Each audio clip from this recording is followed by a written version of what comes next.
I'm very happy to be with you today. Thank you so much for having me. I'm here to talk a little bit about the ways that technology is entering our lives.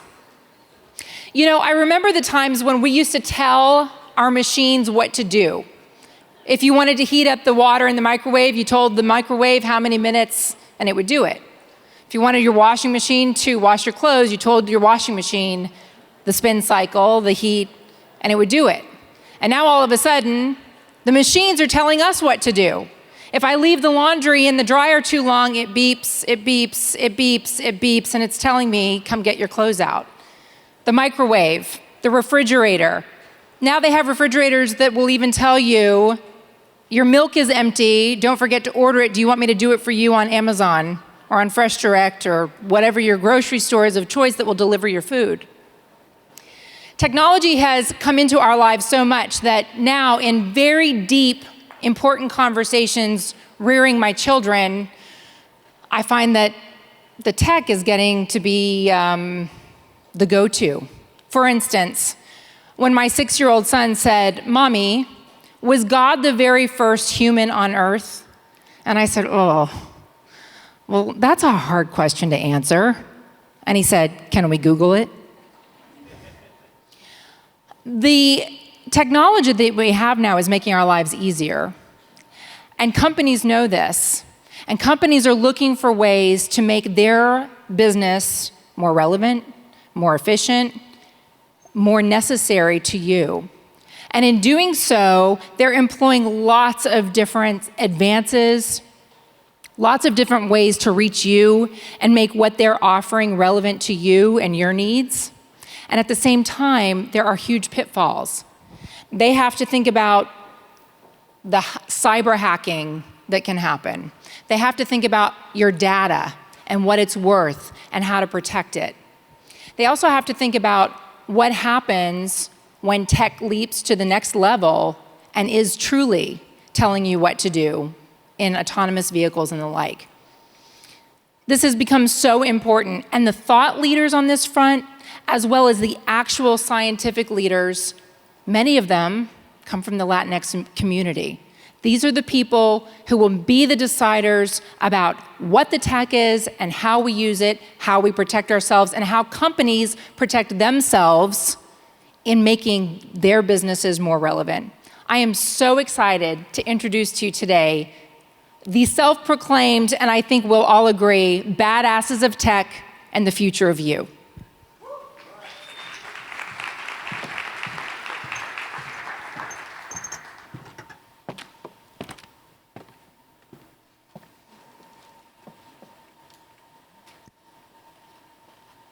Ladies and gentlemen, Guillermo Diaz.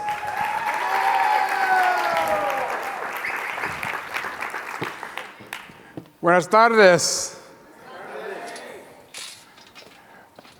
The future of you.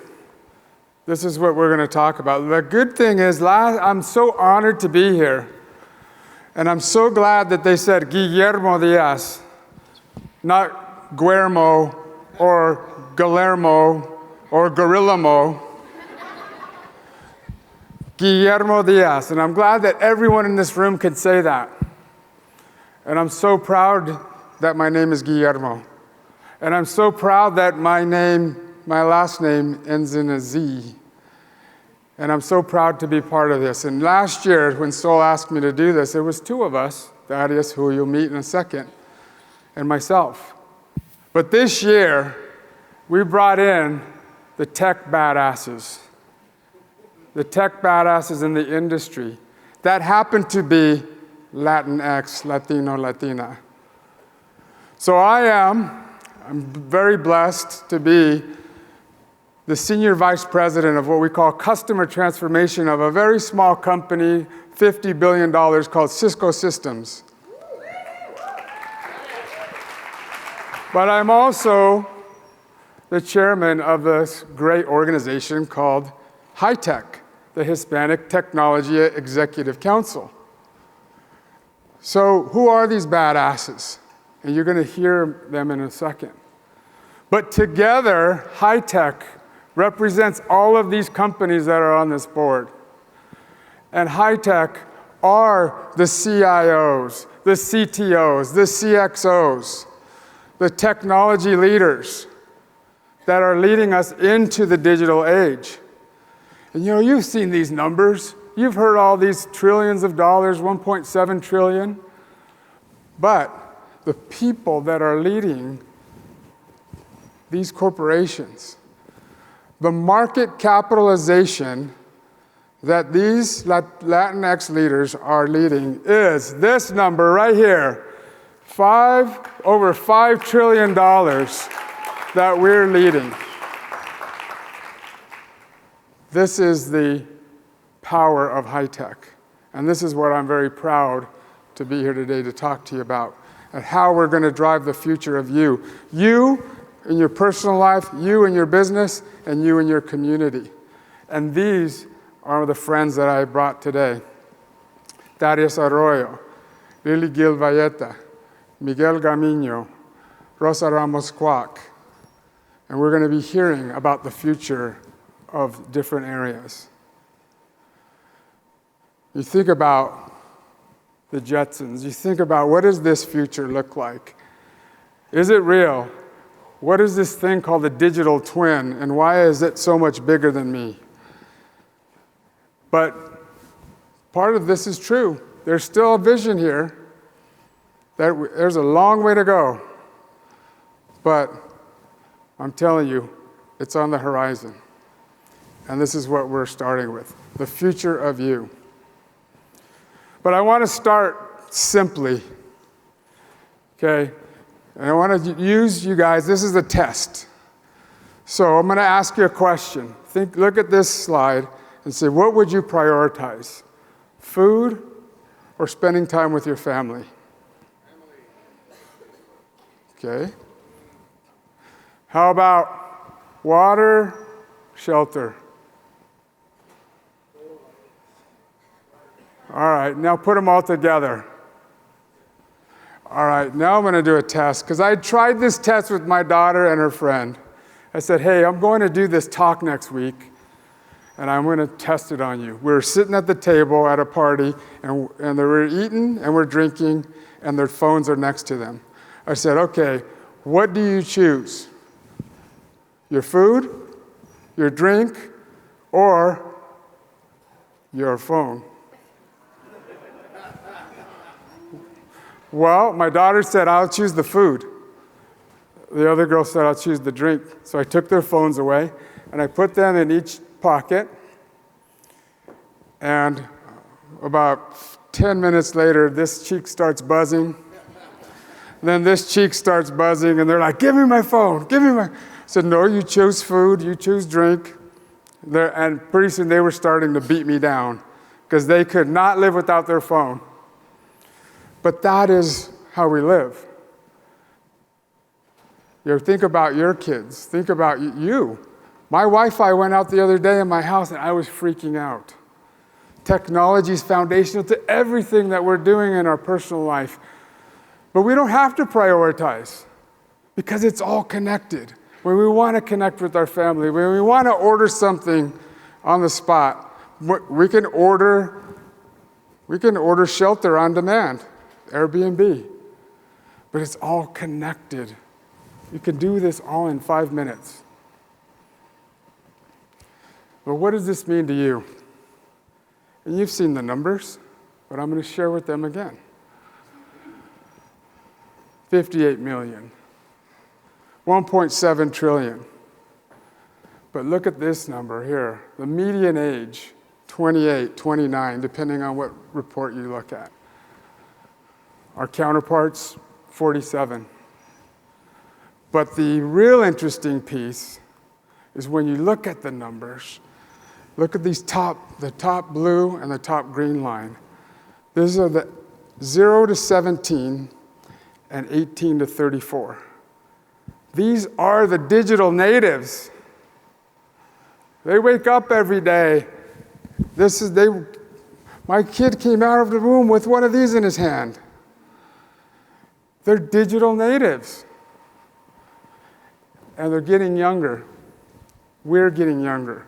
And we have the power. We have to make sure that our children, that our digital natives are prepared for those jobs of the future. And you're going to hear more about that from my friends. What does it mean to you and your business? And my hope is that everyone in this room is here to not only increase their own personal knowledge, but connect and grow your business. What does it mean to your business? Because we're all trying to grow. We're all trying to profit. We're all trying to build our teams. And we've learned is that the most diverse teams have the best ideas. And if those best ideas turn into innovation, which turn into growth, which turn into profits, and the cycle starts all over again. But the accelerator of that is technology. And technology is connecting all of our businesses. You've seen the disruptors. You know, they said that Latinos are early adopters. And I happen to be an early adopter. I like to try things. I'm a geek. So I've had my Tesla now 6 years, and I love it. But I've also tried this thing. I don't know if anyone has tried the Peloton. Is anybody any Peloton users? Right?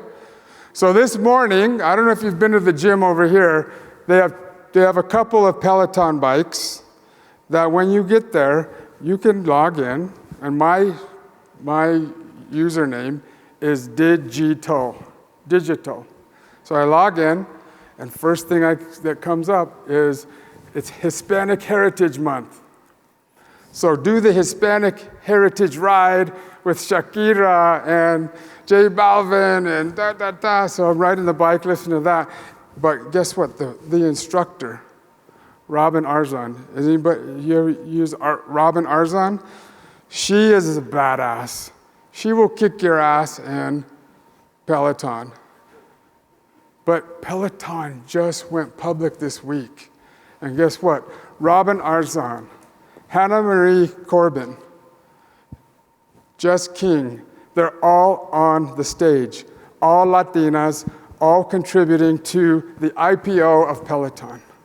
Latinas at the table. You've heard, but it's all connected. 23andMe is just partnering with GlaxoSmithKline because while they're looking at your DNA, they're also saying, well, where are you from? But is there a propensity to see cancer or other issues that might be health issues? So those small disruptors connecting to larger companies, like what you hear from AT&T, Apple, are connecting to larger companies. Because why? Because the power of technology. It's all coming together. It's all connecting. And you'll see it now, all coming together. It's in the future, but it's also now. Watch, let's roll the video. Hey Casey, what's next on the calendar? You're all set for today. I confirm that Jensen Huang and his team will all be there in person. Pull up People Insights, please. Wow, what a cool building. The whole building is outfitted with the latest WebEx technology. That's a case study waiting to happen. Your next meeting is with Jensen Huang. Hi guys, I just arrived. I'm on my way up to you now. No worries, we're all here waiting for you.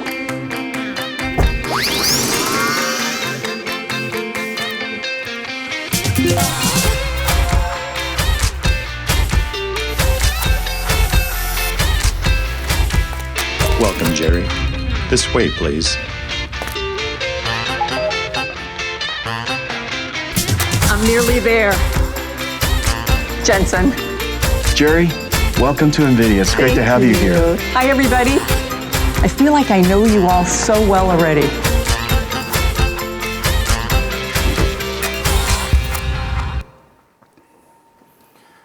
It's all coming together. It's all connected. Technology. We're getting faster to the future. And you can see it here. Latinos playing a huge role. Streaming revenues now account for 93% of the total Latin music market.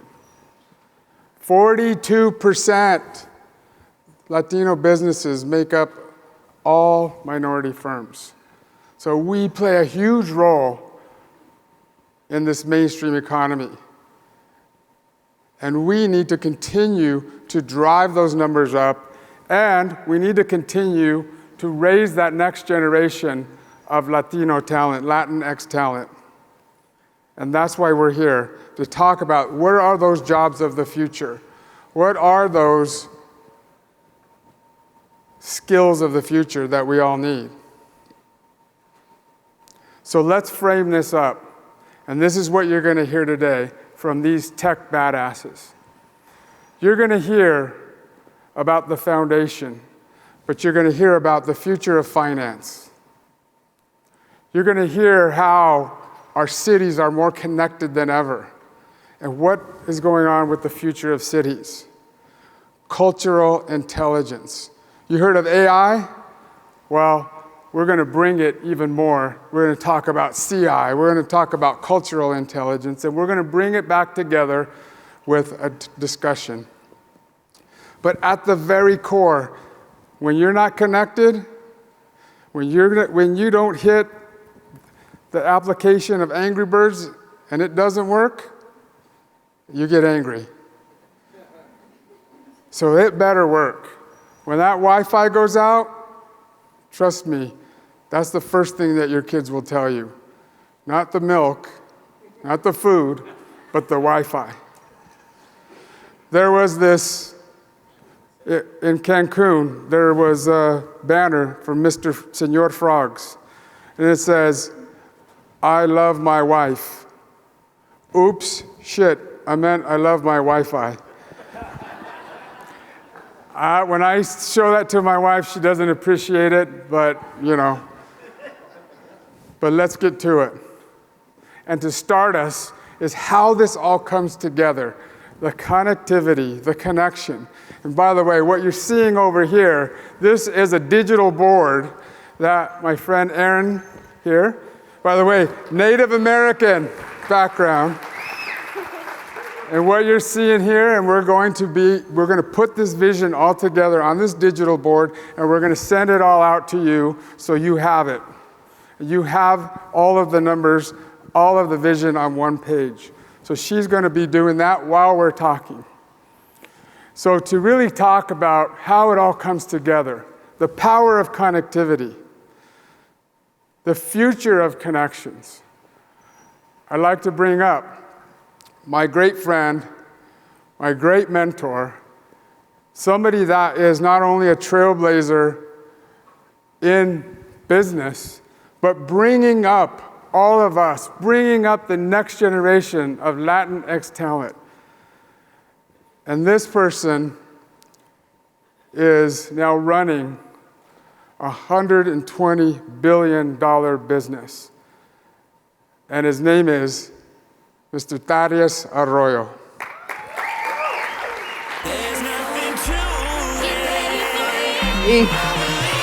Appreciate it, buddy. Thanks for that great introduction. And you know what? It's really great to transition now off of Wi-Fi for the oxygen, I believe, that connects the generation that we all really all manage today, and that's our children. But not just our children, but everything that we do in terms of what connects the experiences around us.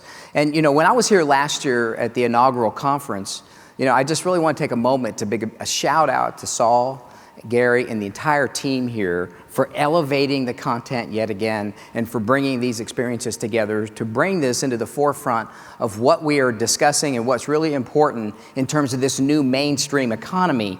Not only the role that we're going to play, but the importance that Latinos and Latinas will play in the future of this country and every country around the world. You know, every day, if you look at this, Latinos are playing a huge role. You know, we've talked about many of those here over the course of the last couple of days. But importantly here, I see this in my role as the CEO of the consumer organization at AT&T.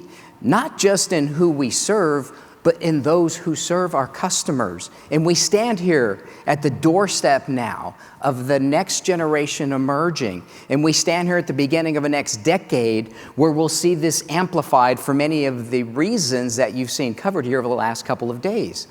And if you think about it, you know, we've talked about this emergence of a new mainstream economy, but importantly here, it's about not just the purchasing power, it's about the potential to create the innovation that we're going to need to amplify this power and to create technologies for tomorrow, which I'll spend a little bit of time on.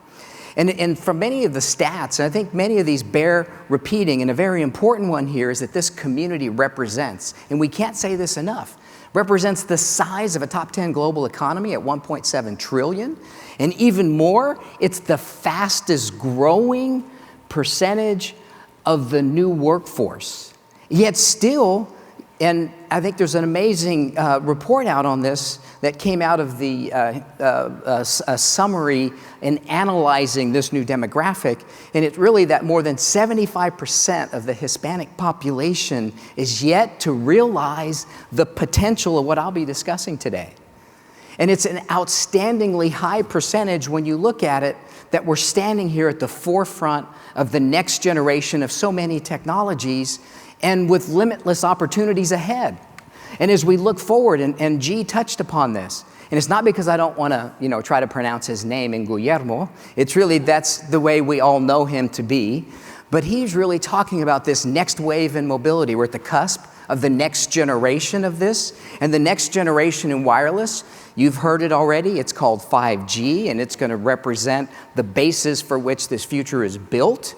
It's going to create 3 million jobs and add $500 billion to the global economy with the innovation that it spawns. And importantly, we're going to see this and the adoption of this revolutionize every aspect of how we connect with our world, how we connect with those around us. And it's not just consumers, it's businesses alike. Just over 25 years ago, AT&T, many of my contemporaries of the past, put together an ad campaign that was called You Will. And it envisioned the world of how we would live and work into the future. And if you haven't seen it, I'd really recommend you go to YouTube and watch it, because what you will see is that they got it right. And this was 25 years ago. The commercials dreamed up experiences. Now today, these aren't that impressive, but you look at the fact that they were dreaming up experiences that talked about streaming video, it talked about in-car navigation, video communications face-to-face, yet there was no clear linear path to how this would all be realized. And much more importantly now, if you look at how, as we look 25 years into the future, not only have all these come to life, they've come to life at a much grander scale. In part because of this mobile revolution, a mobile revolution that's going to, in fact, be amplified as we move into the next generation. You know, we've seen, if I look at what's happened just across AT&T's mobile network, we've seen from 2007 through 2018, we've seen an increase in the traffic on this network of 470,000%. That shows you what's happening now as societies get connected. And every day, if I look across our global network, we move over 274 petabytes of information. Put this in context, that's about 109 million hours of high-definition video that's in capacity moving across this network on a daily basis. Enhanced wireless connectivity is what at the core to so much of this. Faster speeds, higher reliability. This is what's allowed this emergence of a new application economy. And it's what's powering these new experiences, these advanced mobile experiences that brought to life today and what we enjoy with ride sharing. It brought to life aspects of augmented reality that we've seen realized, and streaming video that's now encompasses the majority of the way that we in fact consume our video. But it's done nothing short of moving the mobile device to the center of our lives and to the center of businesses and how they engage with their customers. And so now as we enter this next generation, this new era that will be called the 5G era, we're at the dawn now of another decade. And if we think about this, we're going to see a new wave of innovation that's going to profoundly impact things to a level that we probably aren't thinking about here if we're thinking about this in a linear way. You know, over time, 5G will begin blurring the experiences between our traditional fixed and wireless worlds that we've always operated in the past. And it's not just speeds. There's another concept that comes to bear in these next generation wireless networks, and it's latency. And really what that means, think about this, something as simple as the time you hit the enter key until you see that video start to stream. That's what latency is. And it's moving to speeds that will move objects and particles across this network at the same speed at which the human brain interprets an image. That's what moves to this near real-time society.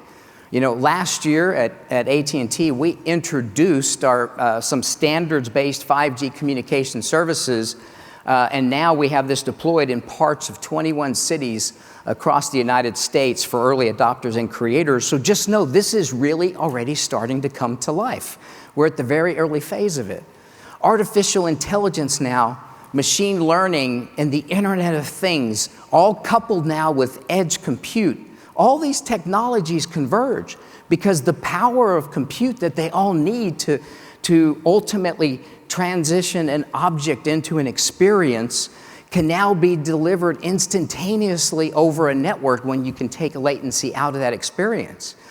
And a network is fast and as immersive now as 5G, there's virtually no limit then if you think into this future. Imagine what 25 years from now will be.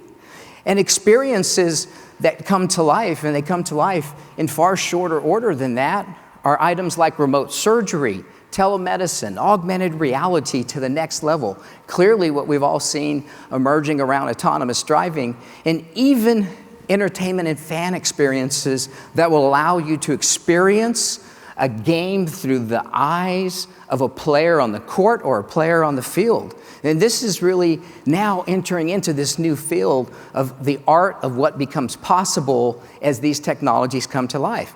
And with that as a backdrop, let me start with maybe a little bit of the realism behind what businesses are already doing today, tapping into the early generations of this technology, but then take you forward, you know, much further into the future and how at least I visualize and how we would visualize what you will do in that next decade. We're already working with a health system in Chicago called the Rush University System for Health in developing the first 5G hospital, a really advanced view in how we'll create capabilities for this new future. Imagine that a doctor someday can now begin interacting with patients remotely because they can move information at speeds over commercial wireless networks that move objects as dense as an MRI scan that on today's network could take hours that can now be moved instantaneously or in minutes. What kind of experiences can you create in that world? 5G technology is going to help create the potential for all these new applications to emerge. And importantly, these are things that are already in the works today. It's what we're doing with Rush Hospital. And how about manufacturing? I think every aspect of manufacturing will also be transformed as we begin tapping into these new capabilities. In Austin, Texas, we're working with Samsung's semiconductor manufacturing facility. It's one of the most advanced semiconductor fabrication facilities in the world, and it's also one of the first 5G robotic manufacturing test beds that we're bringing to life in this country. And importantly now, just one simple use case of what this really means when you take this fast connectivity with no latency that can connect it to edge that's of compute that's delivered over the network, you can now just take a camera, put it anywhere in this assembly line, and because of the ability to wirelessly connect it, you can visually interpret information and actually use that to drive new experiences, to take and react in real time to what you can analyze and see on that camera. This is nothing short than the future of a smart factory. And at AT&T Stadium, we're already bringing some of these experiences to life for consumers. We've created our first 5G-enabled stadium, and just a few weeks ago at the opening of this season, we were able to at least bring some of these early experiences to life. during the first game day experience. And throughout the season, we plan to do more of that.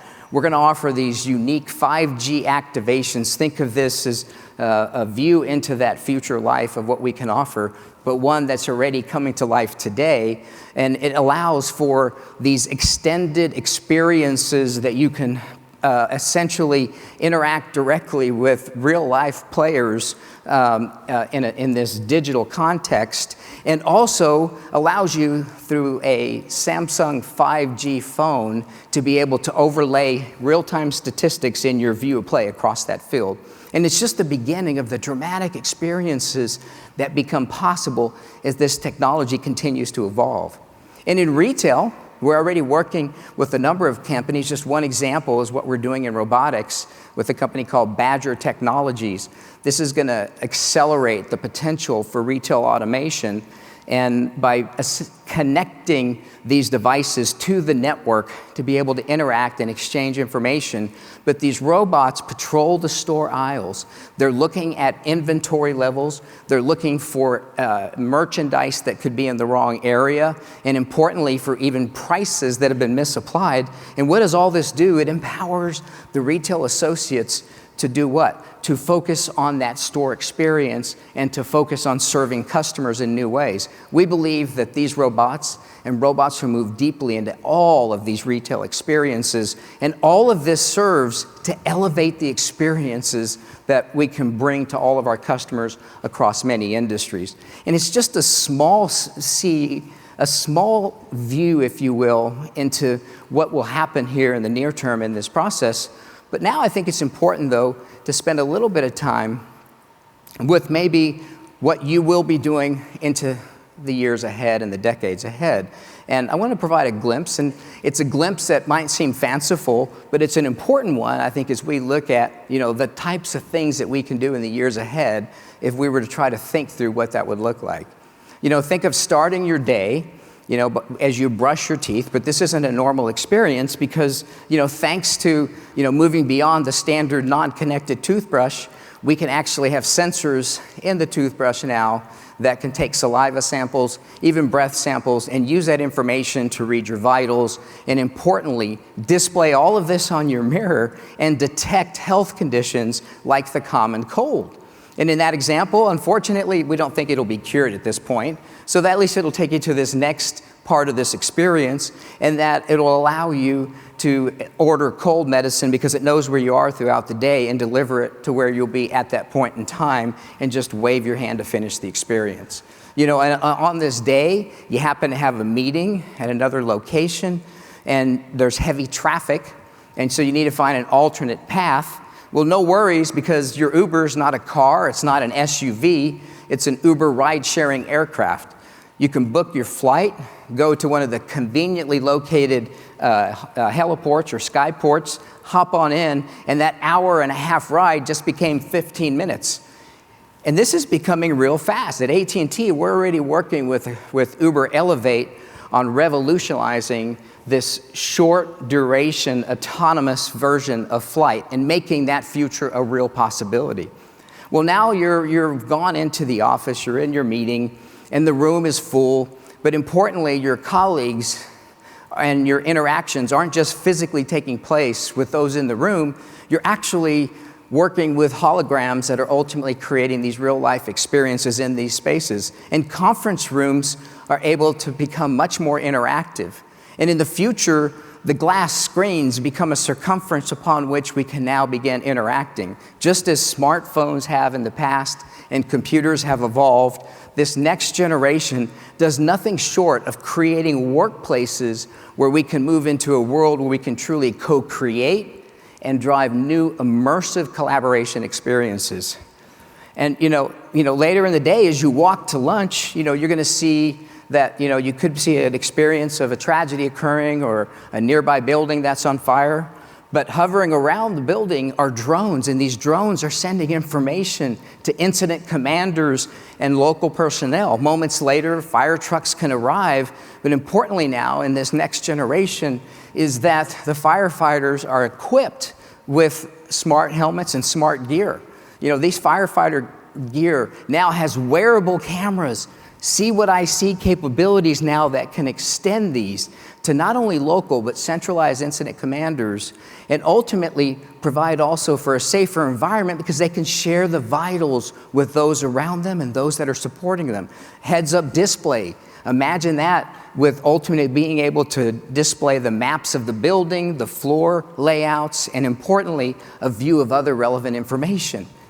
And this is nothing short of what this Internet of life-saving thing will be as it comes to life.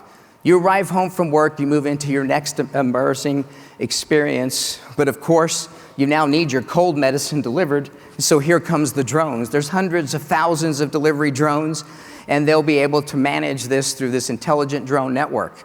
And today, in fact, we're already working with companies who are trying to build these technologies that will make this possible. We're working with a company called Vorpal that's making the future of this type of interactive environment come to life by bringing drone detection technology to life to manage this system around us. And after a long day, you want to settle in for this full haptic sensing environment in a mixed reality room.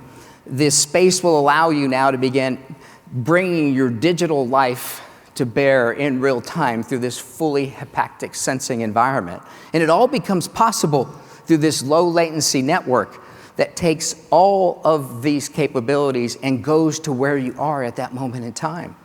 And then, you have to shift gears to begin working on your future and your virtual professional MBA. Education can become more democratized in this environment. Technology advances in such a way that, in fact, you're not just doing this remotely, your in-classroom experience is brought to life from wherever you are. Education from anywhere becomes truly possible in that world.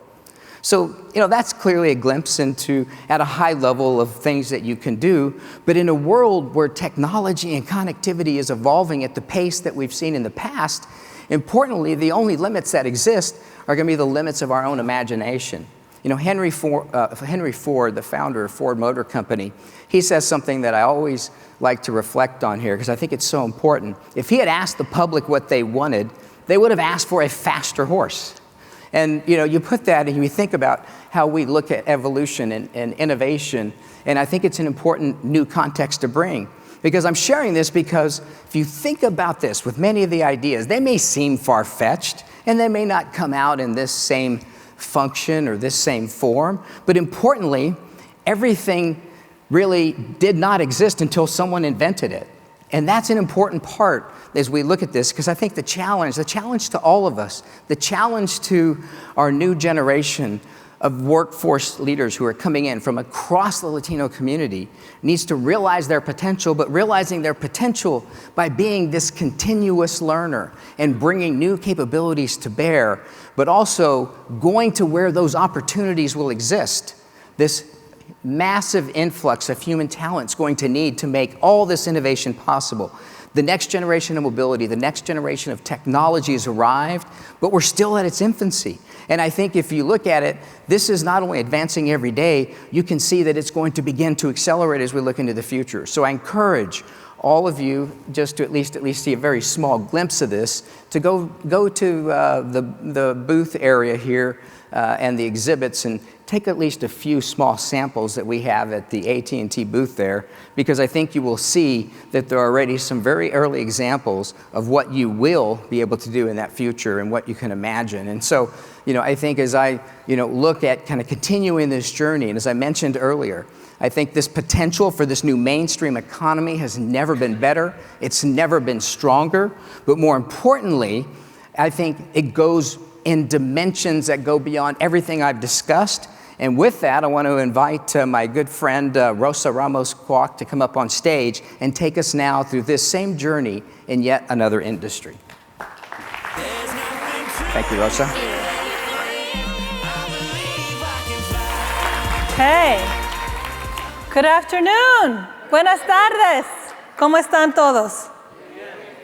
Okay, so we're going to talk a little bit about the future of technology. And I wanted to start first by telling you a little bit about me.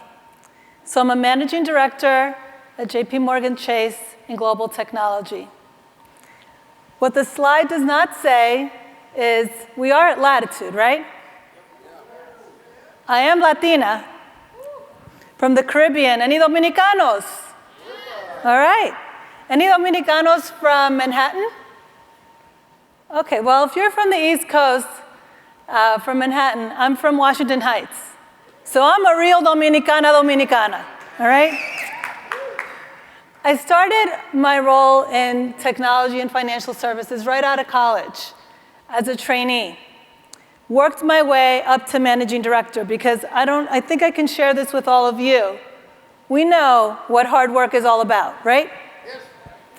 So I'm very pleased to talk to you about the future of technology and financial services. So we're going to have a conversation. Is everybody with me?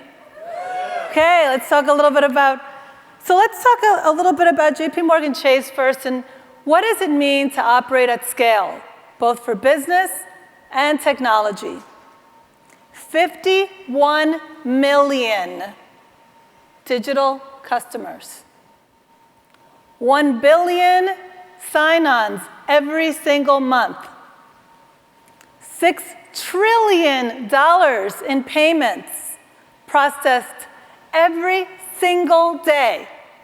I don't know about you, but $6 trillion, that's a lot of money. A lot of money. To do that, to manage all of that, cannot be done without technology. We have 50,000 software engineers that help us manage that environment. Over 6,000 applications and a lot of infrastructure.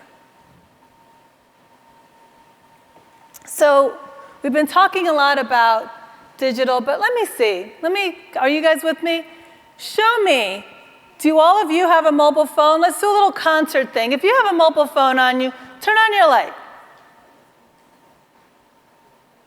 I've always wanted to do this. Look at this, like a concert. Okay, great, thank you. So you all have mobile devices. We're in the digital age. It's not just all generations now. It's not just the younger generation. All generations are digital beings. You are a digital being. Let's do another little exercise together. Let's pretend that you're on a line, waiting for something that you need to do. On the count of 3, I'm going to pause for a little bit. You could use your phone light. Tell me when you start feeling a little antsy. You know, like when you want to so, you guys with me? All right, I'm going to get in line. 1, 2, 3. I'm going to wait. I really want that thing.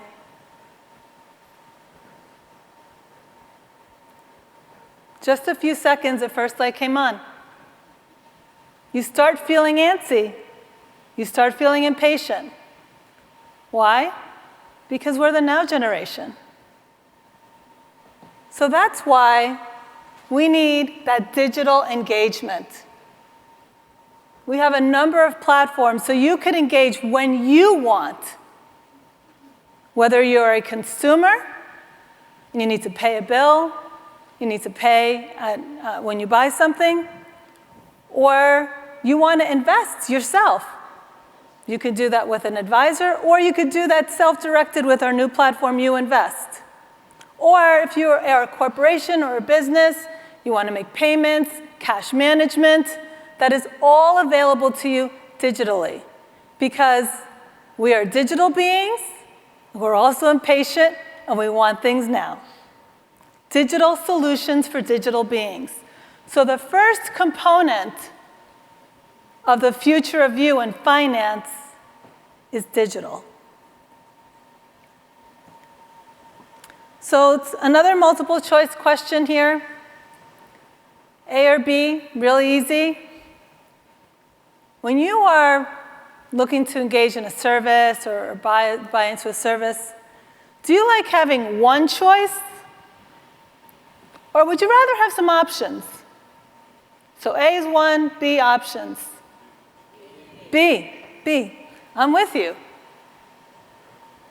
So when we engage with you, we need to offer you choice. We need to say, if you want to chat with us, For service, you can chat. If you want to speak to us via video, we could offer that as well. Or maybe you just want a virtual assistant to help you. All of that powered by delivering innovative solutions. Maybe you want your voice to dictate and do some biometrics for you so it could guide you through our systems. Intelligent routing, making sure that it says hello, thank you, that emotional connection. Or maybe, like my husband, he loves going to branches and talking to people. Maybe you want to do that. We have 5,200 of those around the country for you to engage in that. But we need to make sure that that future of technology and financial services, you have a choice. You determine the way that you want to engage. In your lifetimes, another question, in your lifetime, I'm sure you've seen a lot of technology changes. And it's moving rapidly and fast, right? So technology has not really stayed stagnant, has it, right? It's changed significantly. Technology, innovation, change, they go hand in hand. In financial services, we're using the power of data and artificial intelligence to customize experiences for you. Whether that's making you an offer, hey, we noticed you've been doing this something, okay, let's offer you a special type of loan or a discount somewhere. We're very used to having everything personalized to us, right? Good morning, Rosa. I have my Fitbit. Like, you did X number of steps, right? It's all personalized to me. Having that digital experience personalized. We also use the power of data and artificial intelligence to protect you. So we're monitoring all your transactions, seeing if there's anything that's fraudulent, and that's all done with artificial intelligence and data.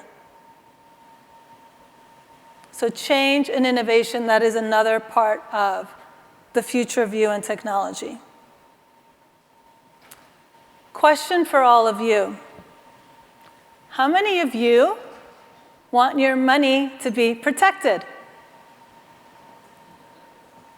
I do, yeah, absolutely, absolutely.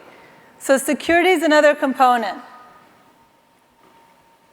We're using artificial intelligence and data to make sure that we are protecting you, your money, your identity. Whether that's making sure that we authenticate you digitally, that we're using all of the information that we gather to make sure there isn't anything fraudulent that's happening, and also coupling that with our cybersecurity monitoring that we do internally, and also putting that power in your hands. So you could we offer self-service for you to say, hey, I want to keep control of my money. I want to know how many transactions I have. I want to customize what I'm able to do. So that's another component of the future of you and finance, is making sure that it's secure. We have to secure you, our firm, our customers, and our employees. So the future of you is digital and secure, options, so choices for you to elect how you want to engage, and it's innovative. Always changing and always evolving with technology that's catered to your needs. That is the future of you in banking. So, gracias. I'm going to hand over to my colleague, Miguel Gamiño from Mastercard, who's going to talk to you about the future of cities. There's nothing to it. I believe I can fly. Good job. Hello, everybody. Buenos dias, everybody. All right. There we go. Don't make us get the tequila out.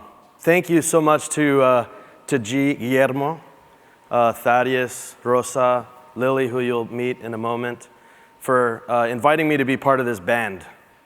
This band that is here talking about the future from many different perspectives. A lot about technology you've already heard, particularly from Thaddeus. I'm going to talk about the future of cities. And I'll talk a little bit about technology, but I'm going to put a disclaimer out there that for a technologist, I'm going to be talking about people.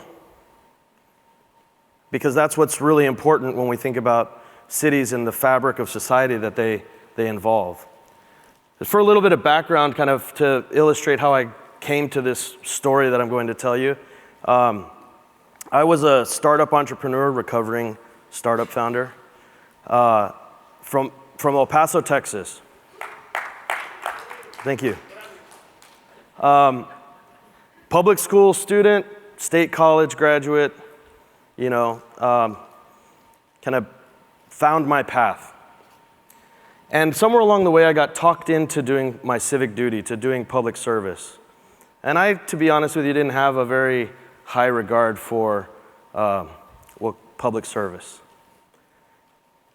And what I found that really transformed my life that I think is important to this story was that there were really good people in government trying really hard, often with not enough resources and certainly never enough compensation. But the work that they're doing is critically important, and we're seeing it play out on the news today, we're seeing it play out in elections today, we're seeing it play out in all kinds of things, even tragedies that happened, like, for example, in my hometown. And so cities and the future of cities, it absolutely is about technology, but it's also about how we influence that technology to make lives better for people in those cities. So during that about a decade of public service, I started that journey in El Paso. I was the CIO there in El Paso, and then I was the CIO in San Francisco, and the CTO of New York City most recently. Very, very different cities, but all with something in common. They were all struggling with those things I just mentioned, and all focused on trying to make lives for people in those cities better. And that was my principal discovery. So when we come up here and you see a slide that says the future of cities, this is what you think I'm going to talk about. Right? The Jetsons. Thaddeus already described a lot of those technologies. Absolutely, it is happening. When I was in City Hall, I remember I used to tell the mayors I worked for, this autonomous vehicle, driverless future, that isn't a decade from now. That's months from now. And then a guy that gets a little more attention than me, named Elon Musk, came out recently and said, in fact, mid-next year, they will have fully autonomous vehicles.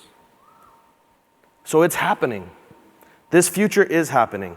Drone delivery, AI, it is used by cities to identify or to detect and locate gunshots. It's used to identify and locate other forms of crime. It's used to optimize public transit and mobility services that are critical to people's future. All that stuff is happening. Absolutely, it is happening. What I'm here to talk about or get you to think about is whether we're just going to sit and let it happen, or if we're going to rise up and influence how it happens. So first, a little kind of a punchy slide on why cities even matter. Why do they matter to us? Why do they matter to business?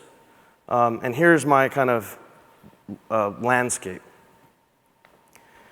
Today, 55% of the world's population lives in cities, in urban centers. By 2050, that's predicted to be 70%. Some are now saying even higher. So if you sell products or deliver service to consumers, guess where they are? That's also creating incredible impact and it's impacting the infrastructure in those cities tremendously. It's already aged, it's already stressed, and it's being exacerbated. And it's undeniable, it's happening. The urban migration is underway. So it kind of like that utopian future or the future, it's happening. I'm posing the question, what are we going to do about it? What are we going to do to influence it? It's also where the world's problems typically emerge. 70% of CO2 emissions globally are emitted from urban centers. And they're not always vehicles. The built environment, a bunch of different things are contributing greatly to the impact on the environment and climate change. So it's the source of the problem. It's where all the people are. It's also where the solutions are created. 80% of global GDP is generated in these same urban centers. And 93% of global inventions and patents are coming from these very same urban centers. I offer to you that I think part of the issue is that each of these things right now is discussed or is happening independent of one another. We get really focused on urbanization and the impact it's having on infrastructure, and we kind of wring our hands thinking about what are we going to do about it. Meanwhile, businesses are trying to hire people and grow their business in those cities and impacting the economy. And separately, creative innovations are happening in those cities, and climate change is being impacted. But not often enough do we bring that together and think about, if we look across the whole landscape, we have the problems and the challenges, but we also have the source of solutions. And this room is evidence of that. It's an example of that. So if we do this right, then cities do promise kind of a pathway to prosperity for people. They promise the future of innovation, and if we do it right, in an inclusive way. And that's what I want to talk about today. Diversity is also happening in cities. It's kind of like the urban migration. It's happening whether we like it or not. I submit to you, and I think this room probably tends to agree, that that's a good thing. 30 cities in the US, I think actually a little more than 30 cities in the US are a majority Latino population. El Paso, my hometown, proudly, is one of them. But when I grew up in El Paso, I never had a diversity conversation. So in some regards, it can work against us because it doesn't force it into the spotlight. It doesn't force it into your frontal lobe. Because I never had a diversity or a discrimination conversation in El Paso because we were all Latinos. Now that's changing. I went to San Francisco, I had experiences in New York, and the conversation is very different and for very good reason. And then unfortunate recent events in El Paso brought it home, right? And demonstrated that while we didn't think about it that way in our community in El Paso, it could still impact us. So we have to think about the fact, again, that just stated fact, that cities are creating diversity. Again, what are we going to do about it? How are we going to leverage it? How are we going to make sure that it drives to better outcomes? And because this is a room of business people and business-oriented people, and I am one also, and this panel is made up of business people, I want to talk to you a little bit about how you can think about what you can do about it. We call it, in Mastercard, we call it inclusive growth. But our CEO has also said it very clearly that it's time. It's time that doing well by doing good is business as usual. When the world does better, business does better. It's not corporate social responsibility. It's not something that someone else does. It's something that the organization should see fit to do. And so when you think about the services or products you're building, maybe some of those things in that utopian slide or Thaddeus's amazing videos, the things that are going to influence our future are your organizations doing it with inclusivity in mind from day zero. And I think rooms like this in particular are very powerful for that goal.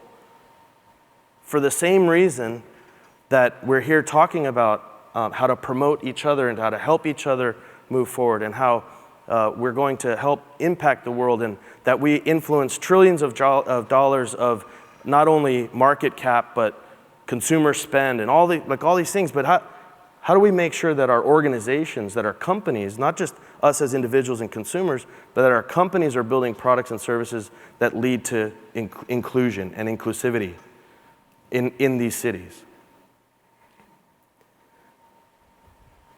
If we do it right, again, I submit to you, if we do it right, cities who are growing, whether we like it or not, who are a bedrock of diversity, whether we like it or not, who are the place where creativity and invention and new business and new solutions are going to be built and be felt by people, whether we like it or not. If we do it right, these cities can heal much of what is aching us by bringing people into the conversation, by making sure that that utopian future is not a dystopian one, to make sure that the digital technologies that we're building are available to everybody, everywhere. This is financial inclusion, digital inclusion, inclusivity in general. These things aren't, please tell me you don't have these hanging on a banner in your office. They should be embedded in your culture. They should be embedded in the products you're building. They should be embedded in the investments and engagements you have in your cities, in your hometowns. And if we do this, then we achieve what my mantra, which is to make tech work for people. Make those technology futures and solutions deliver something that is valuable and meaningful to people and help people on their pathway to prosperity. Everybody, everywhere. I think a really important element of how we accomplish that is through collaboration.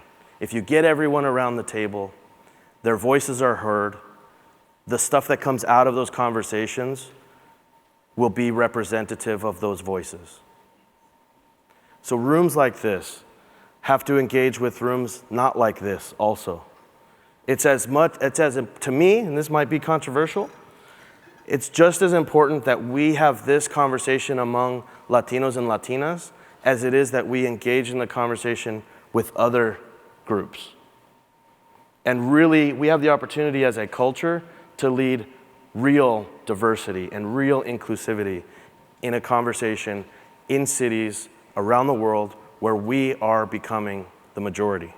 Let's be a responsible version of that majority. One last point here. I always used to say to the mayors that I worked for, this isn't about public or private. It's not about the private sector just being a source of capital and the public sector knowing what's good for people. If we bring things together, when I was in an elected office working for a mayor, we had a time limit. We were going to expire. It was predefined when we would be done. If we involve the business community and help them be commercially viable in their effort to help us with our social impact goals, they become the protectors of the legacy. You become the protectors of that positive social impact. And you continue to invest in it, and you continue to move it forward. We do at Mastercard because we're commercially incentivized to do so. They don't have to be mutually exclusive. It doesn't have to be profit or purpose. It can and it should be both. And when I've seen that happen, we've seen outcomes and impact that not only is meaningful, intentional, but also sustainable. One piece of this, in terms of partnerships, we built something called City Possible that brings these partners together. And I'm super proud, as I introduce our next speaker, to tell you that Lili and her organization, who are doing tremendous things to measure this impact I'm describing we should make, so that we can see if our goals are being met. So I'm thrilled to call her a friend, an absolutely brilliant professional, but also a partner in our program, in our endeavor, not only to make cities better, but to make lives for people in those cities better. Thank you. Thank you. Okay, so I have the big responsibility of closing the, I think, self-proclaimed tech badasses. And that is a technical term. I'm sure your head is spinning with all this new world of possibilities and technology and where it's going. And you may be wondering, wait a second, I'm not an engineer. This sounds really cool. Let others figure it out. But I have a challenge for you. You cannot walk out of this room without realizing that there is a new kind of intelligence. And it's not the artificial kind. It's the kind that each and every one of us as Latino professionals and leaders have the responsibility to bring forward in the rooms that we step into, no matter the industry. Because there will be no replacement for human intelligence, creative intelligence, or cultural intelligence. It doesn't matter how much AI you put into the mix. Still, you need a human to code the things. And the kind of intelligence that kind of got me to this definition that I'm going to share with you is the one that kind of amused me a little bit, as people assume that, of course, you're Mexican, you're related to piñatas. If you're Colombian like me, you must have some sort of ties into like Pablo. And now with our friends from Narcos, right? I'm explaining myself all over again as a fellow Colombian, because people just lack a certain kind of intelligence that I guess those of us with a bicultural, bilingual advantage kind of have a leg up versus everyone else. Now, what does this mean? That clearly there is a cultural gap out there. And if all of us are able to understand that beyond piñatas or narcos, there's something greater that defines us, as you've been hearing it in numbers this last couple of days, well, that doesn't mean anything, and it's just fun facts in this room unless we exercise it intelligently outside of this room. Because there's numbers out there, right, that are kind of fun facts. So if anything, remember this. There's a reason why tortillas outsell bread in America. There's a reason why this wonderful lady, Sofia Vergara, is, for the 7th year in a row, the highest paid TV actress in the world. Yes, you can clap for that. Because somehow she makes $42 million talking like this. And it's amazing, and she's owning it. Cultural intelligence even translates into a multi-billion-dollar snack created by a janitor who just decided to put some chile on some undusted Cheetos, and all of a sudden Flaming Cheetos was born. That is what happens when you activate the power of culture, when you're creating something, when you're bringing it to life. So much so that now we have the world dancing, as you know, and we had one of these great talents with us earlier. But here's a fun fact for those of you that don't know. Officially, Latin music is more popular than country music and EDM in the United States. That's right. There's a reason why Shakira and J-Lo are going to be headlining the Super Bowl. I cannot wait for that one. Good job, Pepsi. Of course. That's right. But all of these are not just fun facts. I'm just trying to show you in kind of like daily and pop culture things that there is a power in numbers. That this cultural gap that many of us may take for granted because we understand it, we enjoy it, we believe it, we live it, actually has the power to turn itself into cultural economics, into cultural growth. So remember this, and you're probably now like overwhelmed with all the information. Don't even look at the chart. Simple. 100% of population growth in America is coming from diverse segments. That means any Wall Street analyst will tell you you gotta bet on growth. Future-proof your business, future-proof your careers, then you bet on whatever is growing. And guess what? We are at least half of the population growth and growing, as you see there, into the years to come. Now, many get very comfortable because 2040 is gonna be that magical number, that moment when we're a majority-minority nation. But as Miguel just said it, that 2040 is already here across some of the biggest and most important cities across America, but the most populous states in the country have already reached that state, as you see in California and Texas. Now, I'm throwing all these numbers at you because it all plays into a bigger picture of technology and culture as a new way and superpower for you to activate. And I'm so excited to tell you that we are not only now a majority-minority population in public schools across America, and you better clap on this next one, we're now surpassing the college enrollment rate versus white and African American kids. Latinos are. Now we gotta keep our kids there. So don't give me the pipeline excuse, oh, there's not enough of us in college or in engineering. Sure, now we need to stay and finish, and all of you that are in this room, sorry to be this harsh, but if you're not mentoring a young person or have stepped into a high school in the last 6 months, then we are part of the problem. They gotta see it to believe it, and we are privileged to have the positions that we have right now, because 82% of the workforce growth is coming from us. You've heard this already. Now, the future and the growth of our country and the thriving power of technology, as we have seen with everyone that presented, has no power. In fact, is mathematically impossible for any corporation to achieve their full potential for growth without us in the formula. I will stand up in front of any economics PhD or CFO to do the math, which actually has been a lot of what has inspired the work that we're doing now, using AI and technology to prove in numbers what this means to a corporation.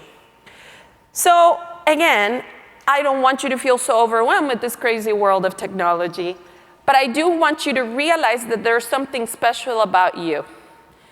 Because beyond EQ and IQ, what they tell us is what's important for leaders to thrive.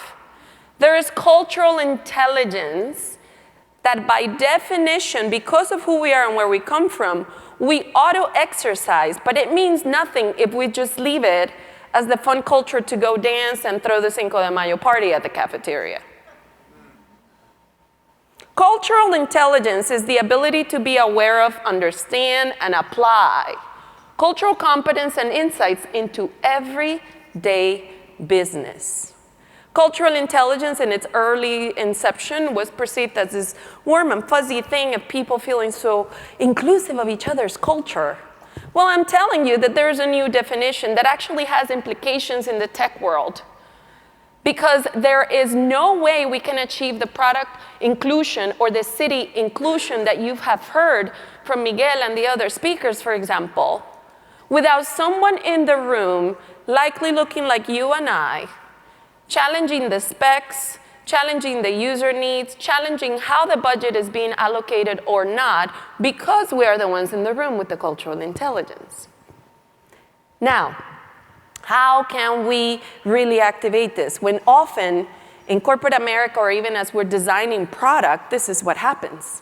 So here's my very sophisticated product, the perfect burger. There was a team of people in the kitchen working on it, making it perfect. This picture is ready just for like showcasing. And then somebody in the room, maybe it was Miguel, Juan, or Guillermo, or Rosa, said, wait a second, I heard that we're launching this product in Texas. Oh yeah, we are. Oh, isn't that 40% Hispanic? Oh shoot. Okay, just put jalapeno on top and we'll call it Mexican food and we're done. You know what that solution is? I'm sure this doesn't happen in your companies. That is when somebody says, let's just change the pictures a little bit and translate it into Spanish. That is the jalapeno on top. Now, this has more profound implications into the world of technology. I mean, even MIT recently has put papers out that show that when you are coding AI without an inclusive lens, the output is gonna be trash. Now, a lot of this has actually motivated us and my team and what I do every day to really rethink how we see the world. Because this is not about being the special project, the Latino thing over here in the corner. You've seen all the numbers. How many more numbers do we need to see? It's a mind shift because the reports are enough. They're all out there. And it starts with all of us realizing that it's not about doing multicultural marketing or multicultural development or multicultural outreach. It's about marketing and winning in a multicultural America, period. And that is a different and fundamental shift that applies into the way we see everything. Now, with that, it is evident that as you look into your business, the size of price, how you're doing your 2020 budgeting, how you go to market, how you recruit and retain, how you're innovating, how you are coding and designing and training your AI. All of it needs to have cultural intelligence, otherwise it's going to be incomplete, or may I even say incorrect. And that is why we have this big responsibility as a room of powerful and influential Latinos. Just the fact that you are in here means you are in a position of authority and privilege. So let's just own it and do something with it. Because otherwise we're giving up on not ROI as we know it, or they taught us in business school. Not doing anything turns into return on ignored. That's just what happens. It's money on the table. And we should be really motivated to be part of the solution and kind of change this mix, because there's this 2-3-7 that should keep us up at night. We still are, while we are 20% of the population, 2% of those seats that sit in Fortune 500 boards, and only 3% of the professionals in technology jobs in the top Silicon Valley companies, and barely 7% of those in the STEM workforce. There is a lot of room to grow. We're 20% of the population. We're on average younger. And don't give me the pipeline excuse. You're just probably fishing in the wrong pond if you're not finding the right candidates. Keep going to the same schools, you're going to keep getting the same output. But why? Why is it that we have still so many gaps, that the sentiment is negative? And I'm going to give you just a little tease, because that could be a whole other hour, and I know you guys are antsy. There is new ways to also use technology for good. And some of the work that we're doing has to do with turning to AI and the power of big data tools so that we can mine and understand the voice of the people to draw conclusions about what's getting in the way of inclusion in business, in technology, etc. So I'm going to give you a tease of something that is actually coming soon with HITEC and others that are involved, based on 2.9 million data points that we analyzed to try to understand really how Latinos relate to careers in technology and STEM. Guess what? Shocker, and this is unfortunate, but I like numbers to motivate me and not frustrate me. It's 1.4 times more negative, the overall sentiment of us, Latinos, or the Latinx community, when it comes to evaluating or considering careers in tech. Now, why? Sometimes the D&I efforts may be looked at as this like warm and fuzzy thing. Now we know it's a workforce of the future thing, because who else is going to be the pipeline if we're 82% of the growth? Now, if the segment that is 82% of the growth is 1.4 times more negative, then we have a problem for America. This is not a Latino problem. But when you look at what is the barrier, look at the big difference. Everyone else versus Latinos are calling on culture, company culture, and diversity, or the lack of, as the biggest barrier. So they're not seeing the Miguels and Guillermos of the world enough. How do we clone us in more places more quickly? And this is just, again, the tip of the iceberg. Please take pictures. I love it.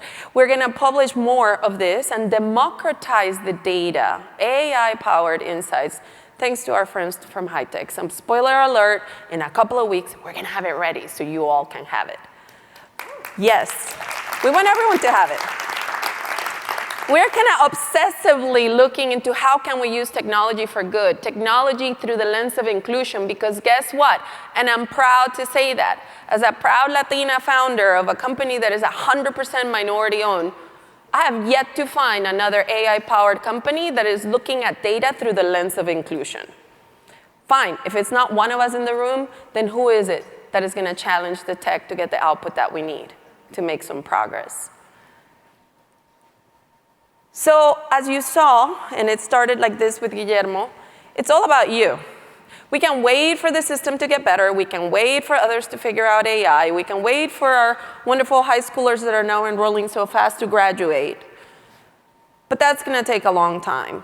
And you can control you. So please, I beg you, do not be the group hosting the Cinco de Mayo cafeteria party at your companies. Or if you do, bring some data. Make it fun. Make it a learning session. Hispanic Heritage Month, bring the mariachis. Yay, hang up the sombreros.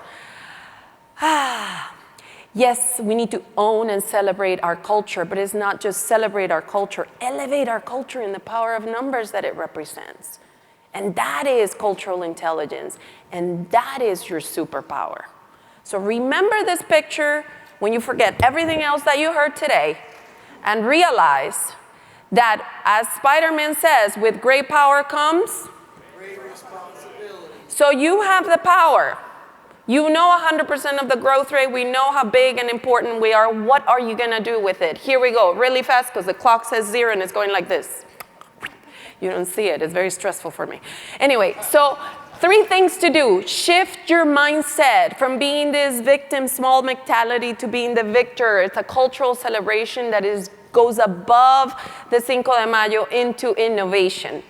Number 2, be the expert in the room. If you are not the one bringing in the numbers into that meeting, then who else is going to be the one bringing in the numbers? 40% of population, Texas, launching the burger with Latinos. Okay, don't just put the jalapeno on top. And finally, do something.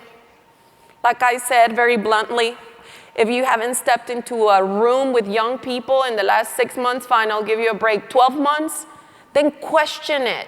We have to push and pull each other up, and it starts with the younger folks seeing that we exist, that we are passionate, that we're smart, and that we are badass.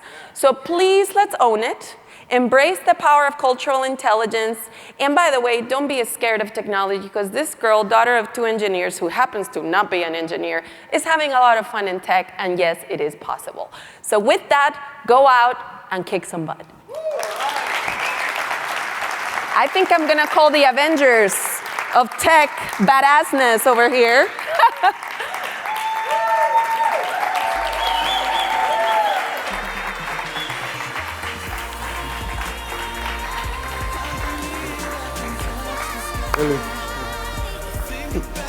All right, you guys still with us? We're going to power through the next 20 minutes, but I want to come over here and see what our friend is doing. Aaron, how are we doing here? Doing great.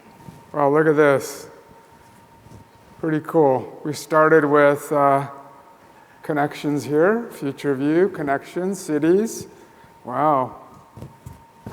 Yeah, it's gonna, actually we can make a call from here if we want. I'm not gonna do it because I was told not to, because of the connections. Anyway, we're gonna get right into it. So, we heard all the data. We've seen all the numbers. But what I really want to talk about, we talked about the future of you. Tell me about the past of you to get us to the future of you. Miguel, I want to start with you because you and I go way back since we were 5. I found that picture. Yeah, but it doesn't look like us. You've been through a number of cities, so you're the perfect guy for the future of cities to talk about that of anybody I know. But tell us your path. I mean, you said it a little bit. You talked about how you're connected all the time. Tell me about how you get into this role, an executive vice president at Mastercard. Woo! How do you get there? By accident. No, I think it's a matter of just keeping your eyes open to the opportunity and not being intimidated, not being by the unknown I guess one important part of the story was maybe this comes from growing up in El Paso where the Latinos were the majority, but I never aspired to be the best Latino at anything. I just aspired to be the best at whatever I was going to do, whatever that might be. And I think that was part of the important element of not creating, sometimes plans can be limitations. And if you're open to the unplanned, then fantastic things happen. I founded a couple of companies it wasn't my dream to be a startup founder. It was my seeing an opportunity to build something that could deliver something unique, and I chased it. And then And then I was trying to figure out what I wanted to do next, and I was invited, encouraged to do public service, something else that I had never wanted to do, in fact, wanted to stay away from. But I was open to the challenge, and I was open to that unknown journey, and it's been fantastic, and it's brought me here. To combine those two things is what's qualified me or made me interesting to Mastercard to have this role, because we're serving cities, and I understand that business, but we're doing it we're doing it as a commercial business and building new things, right? Like most people, when they think of Mastercard, the first thing that comes to your mind probably isn't cities business, but it might be. Right. Well, and you know, I think you've been, when we say CIO, I hope everybody knows that's the Chief Information Officer and the Chief Technology Officer of some of the largest cities in the world, right? And that was you. And this is this kid from El Paso. So, you know, one thing that I said earlier in the presentation was, you know, the HITEC represents over $5 trillion of market capitalization led by Latinos. Just in this 12-foot area, there's $1 trillion of market capitalization just between us right here on this floor, right? And so, again, I've known you for quite a long time, and I couldn't be prouder to be your friend and to be your partner in crime. Thank you. And I think last point is we're going to tell this story later this month, but G and I met at what Cisco called Conexión, which was their Latino, Latinx kind of affinity group, I guess, right? The way that they help kind of nurture that culture inside of Cisco. And I was in my startup days, I used Cisco technology to build I built very early cloud services. And I met G at that event. And that's the picture I referenced earlier. I found the flyer, the announcement, the brochure, whatever, with our picture in it. That doesn't look like, at least me. You haven't. I look the same. But you I look the same. Yeah. But it looks like a child version of me in that photo. But that's how long ago it was. And then, you know, again to the point earlier about being open to the unknown and that's how you achieve the opportunity is. I didn't know where the relationship would go, but we've stayed in touch, and you've helped mentor me along this journey. And if it weren't for that, maybe I wouldn't have made it. And so you never know where those relationships lead, regardless of where they start. Yeah. So, Lili, you talked about sort of a defining moment in your journey, but you know, just maybe you can tell us a little about the personal side, but also there's a business defining moment, right? Yeah. So just for context, so I literally came to this country with a suitcase and a student visa, not speaking English. My entire family is still back in Colombia, all by myself at the age of 17. I always thought I wanted to be some big corporate executive. The role wasn't clear to me, so I took like this operations route and a marketing route, and I was at Johnson & Johnson for 10 years. And as we were getting ready to launch a product, I realized, wait a second, more than half of the patients that this product is gonna serve are gonna be minorities, but they're not in our plan. So it was my aha moment in realizing there must be something that other corporations are missing out, and decided to leave and start my business.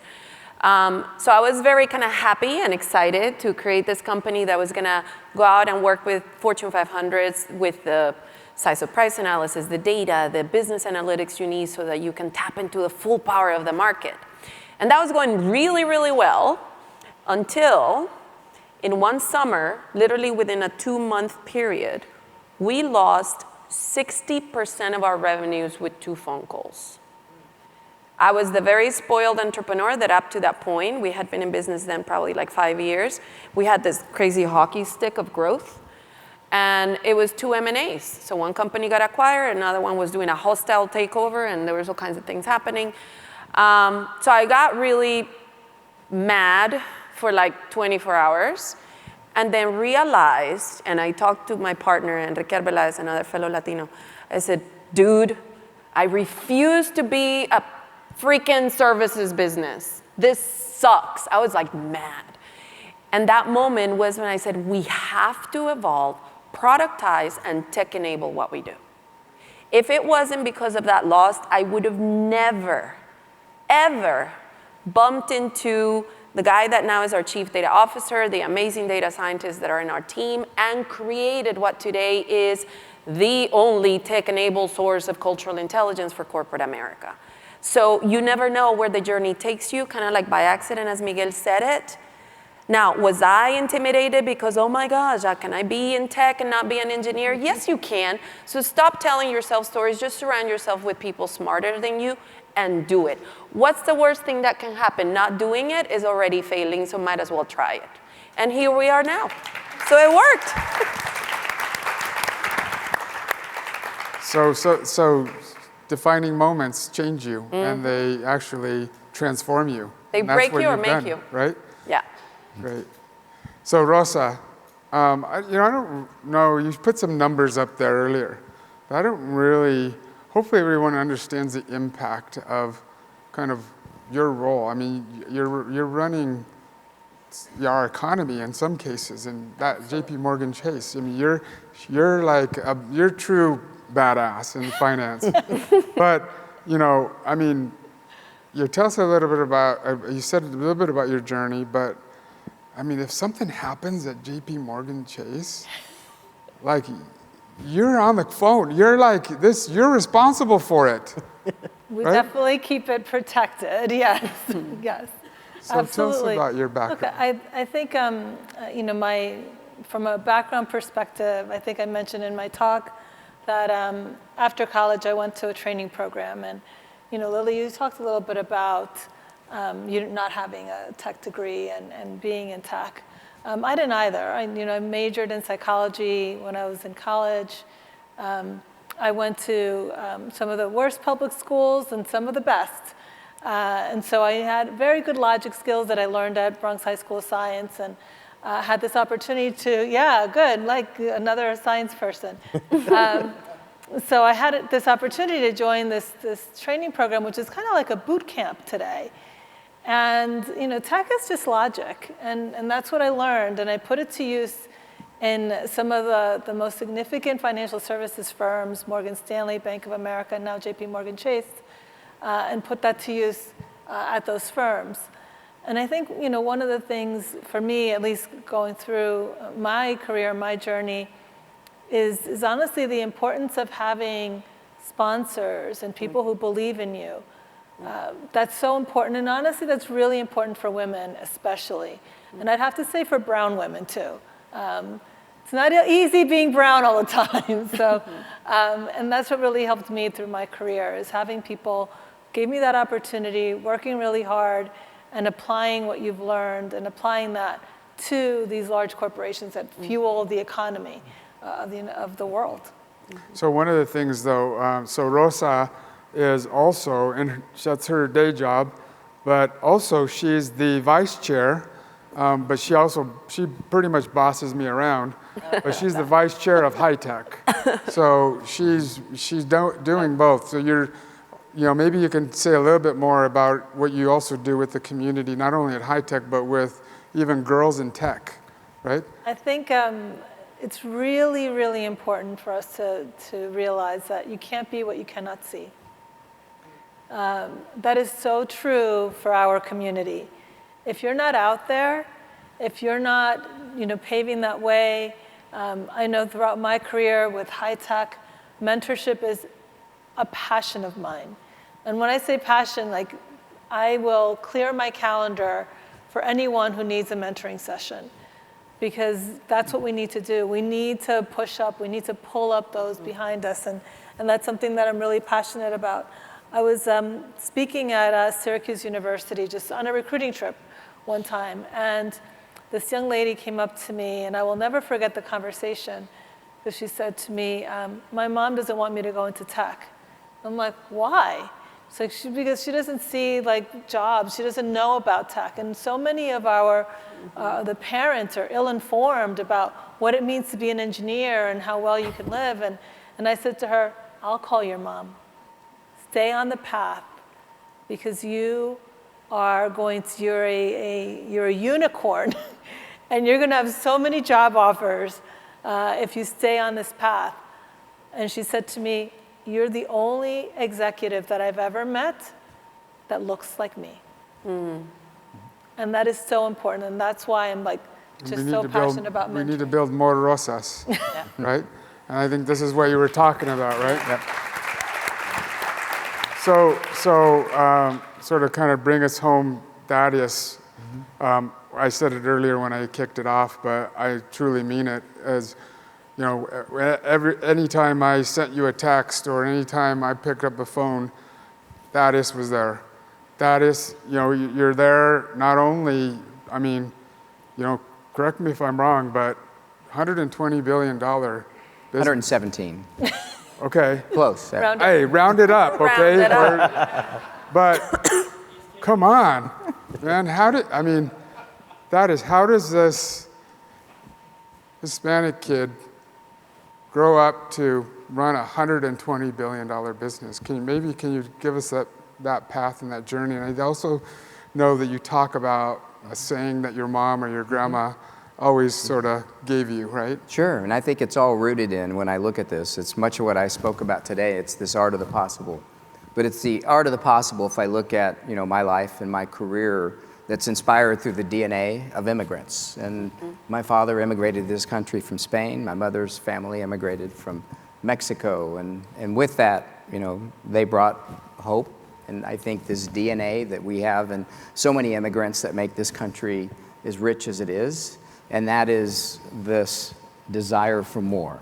But my mother taught me at a very young age, and you know, a very simple concept of not to let others limit my possibilities. And not because of where we came from, not because of our modest means, but frankly, for any reason whatsoever. And it was a very simple phrase that she used of sin límites, and you know, without limits. And ultimately, it's a philosophy that I took not just for myself, but I take to the workplace and what I do.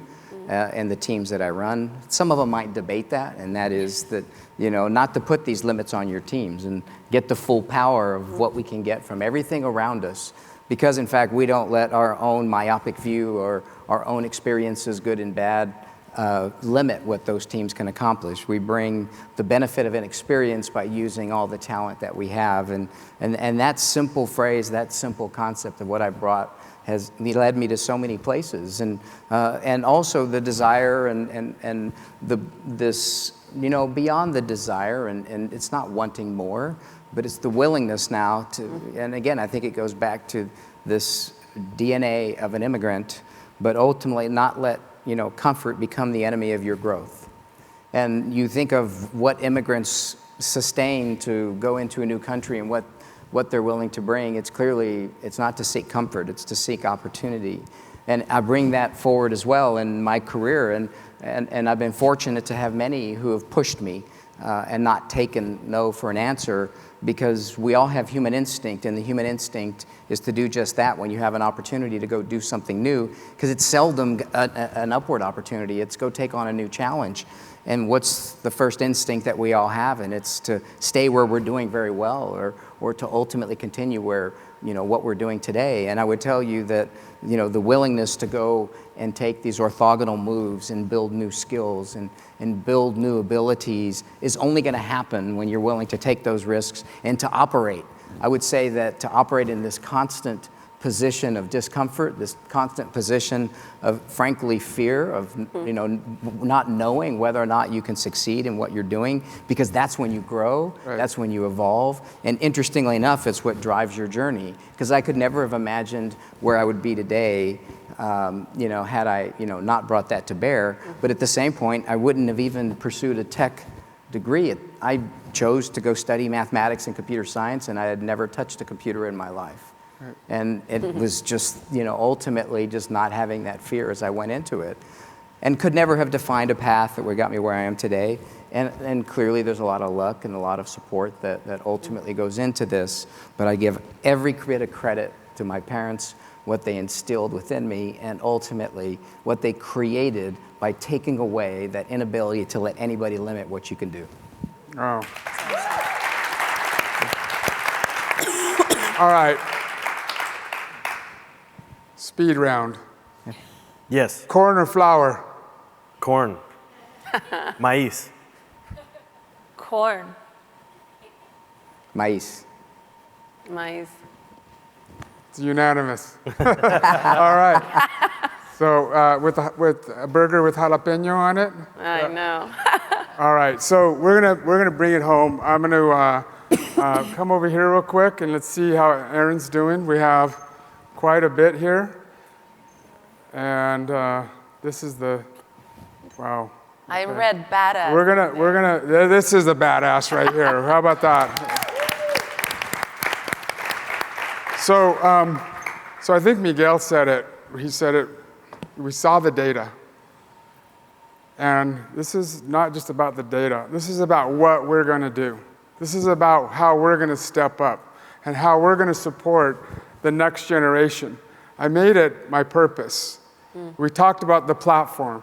But my purpose is to build the next generation of diverse leaders who happen to be Latinx, who happen to be women. And by the way, I'm a veteran of the US Navy. So bring up the next generation of veterans. And I want to finish with a story. In 2014, well, let me take it back, because San Diego means a lot to me. Because when I was 17 years old, I stepped off of a bus and I stepped into this thing called the US Navy boot camp, where I had a lot of people that didn't look like me yelling at me. And why? Because I was going to get my degree, and that was the only way, my only path to get the money to get that degree. But I did learn something. I did learn about diversity, and I did learn about tech. Tech is my foundation. Connecting with people is my foundation. In 2014, we started a program with Cristo Rey, who was just starting in Cristo Rey schools. In San Jose, they were lighting up a new chapter. And you have this group of kids. You have Myra, Miguel, you have Kaela, you have Jacob. And they started off. These are kids from East San Jose. They didn't have a chance. But we gave them a chance. 4 days a week they go to school, 1 day a week they come to work at Cisco. They learn about technology. They learn about connecting with people, because when they came in, they were shy. You see Myra there. That's when 2014. Fast forward, 2018. That class of 2018, including Myra, including Miguel, including Kaela. Myra went to Cornell University. Miguel went to San Francisco State. Kaela's in Santa Clara. And Wendy's in USC. 100% college accepted, 100% college bound. Right? So it's about the numbers, but it's about what are we going to do to step up? What are we going to do to put our fingerprints on the world?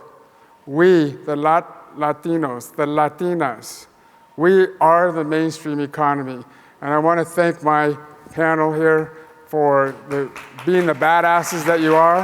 And I want to thank all of you for being here with us. Thank you. Thank you. Before all of you leave, I do have to, first of all, congratulate all of you. And there's a word that I feel right now listening to all of you, and the word is orgullo. And listening to you talk about changing and evolving the world, which is what you're doing, each of you, in different ways, in different companies, in different spaces, but how you're also role modeling behavior. It's the combination of your performance, which has gotten you to where you are, and you don't talk enough about that because you wouldn't be in the roles that you're in without having been great performers, not good performers, great performers.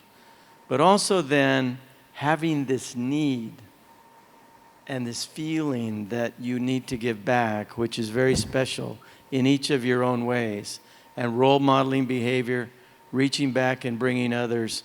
And so, Guillermo, thank you for coordinating this, or should I say G, sorry. But I've gotten to know Guillermo, and he's a very special individual. And obviously, Lili, thank you so much.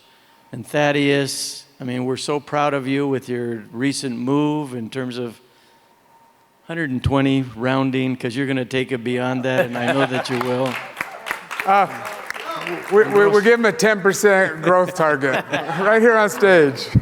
And Rosa, with all that you're doing in this massive company that has real-time needs that are instantaneous, microseconds, even less than that. And Miguel, for all that you've been doing in terms of smartening everything that's going on in all these cities that you've been involved with, working with Mastercard and making it happen. I have to tell all of you that I'm sitting there listening to them and just, orgullo is the only word that comes to mind in terms of the pride, the joy that I feel listening to you, and I know what you're going to do and the impacts that you all have. So thank you, and all of you, please help me thank them one more time.